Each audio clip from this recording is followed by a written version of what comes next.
My candid opinion about the Lakurawa, they came in as a radical and violent group with quote and unquote their own Islamic teachings and also their own Islamic ideology.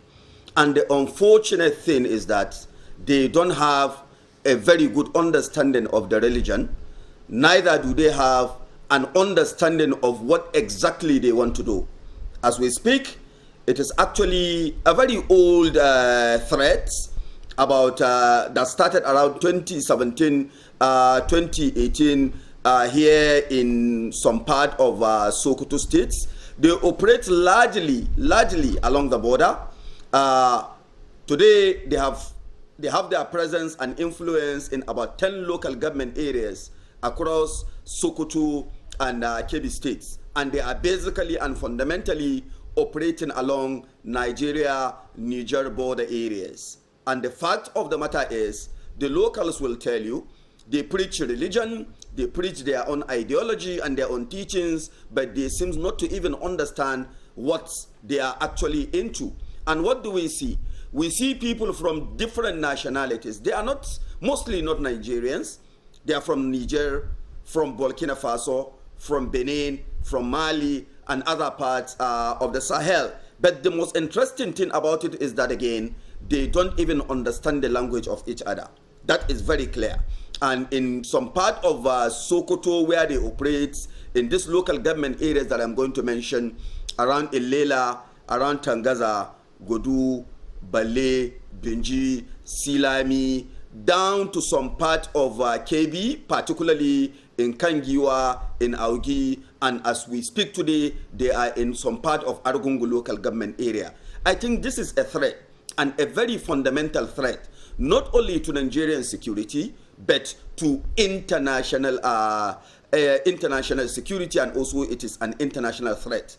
In my own opinion, the fight against these people requires a robust and elaborate operation. We don't actually need to engage in customized security operation in these places because they have entrenched the communities, they have gotten the acceptance on the part of the communities. And what do we see? This same group today have created a large issue of ethnic polarization. The Hausa and the Fulani are increasingly becoming polarized because of the penetration and activities of this particular group. So in my own opinion, right from the onset, 2018, 2017, 2019, they came in as a radical and a violent group, and they've also been unleashing terror on these border communities. Initially, they came with the idea of saving the communities from the activities of the bandits. But what do we see today?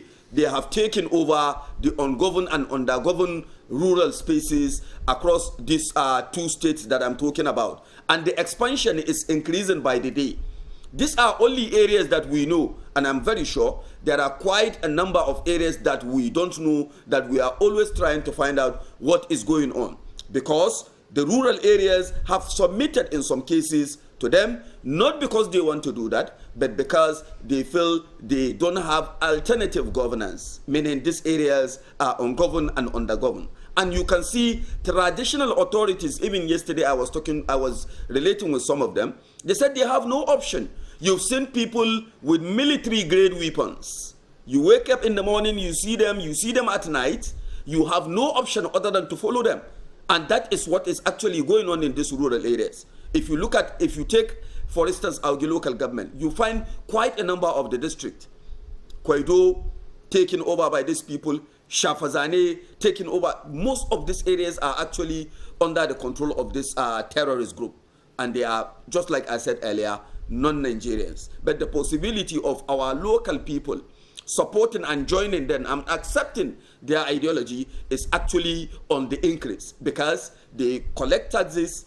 Not only collect these taxes, when they impose the taxes, they collect these taxes in cash, and they will also direct you. We are in so-so-so location, at so-so-so point, we want so-so-so amount to be submitted or to be given to us. And at the end of the day, you will be the one to take the money.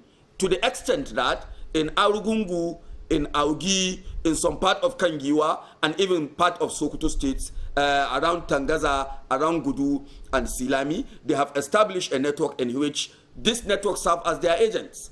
They impose levies on you, 10 heads of your cattle, they will say you pay 200 or 300,000. If you want to pay, we are in Juma Jimmy, we are in Giragiri, we are in Raka, they will mention locations.